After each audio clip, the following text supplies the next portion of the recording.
I was very involved in the formation of Women Enraged, We, with an exclamation point, which addressed issues of violence against women. It stemmed from the murder of a very good friend of ours and drew our attention to how violence against women was addressed in the media.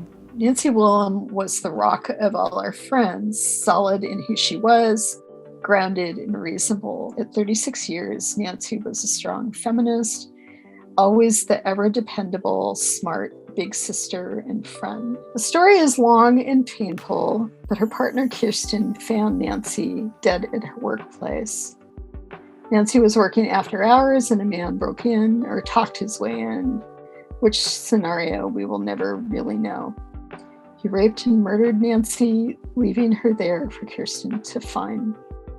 Kirsten later said she was grateful for this horrible discovery, grateful she got to see Nancy again before the police, before the detectives, before the lawyers and the courts, before Nancy became another woman reduced to a number and yet one more piece of evidence.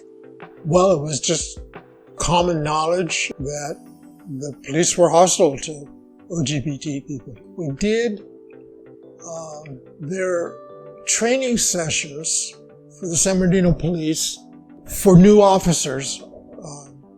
Part of their orientation was they did have one session where we were invited to talk to them and to answer questions, to try to destroy stereotypes, which they often had about LGBT people. Yeah.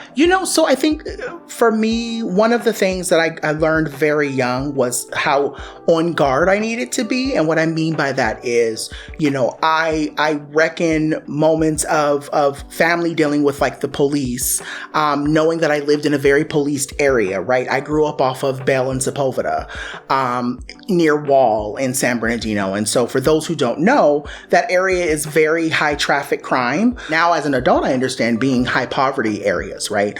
And so as a kid, navigating that from like the Black aspect of it, you're a Black boy per se. I was the only queer, like at least to my knowledge, I was the only queer person in my like immediate family and immediate circle. And so it was being hyper on guard about how I present. It's kind of a gift to be Black because it helps you navigate other challenges that you might have in life, because usually you've been taught and trained. There's still places I still don't feel comfortable going because of the color of my skin. And I feel like I have more fear there than going places because I'm gay, because I'll hold my partner's hand anywhere now in the IE, but I still question some of the places I'm at as a Black person. So yeah, I'm more comfortable being gay than I am being Black.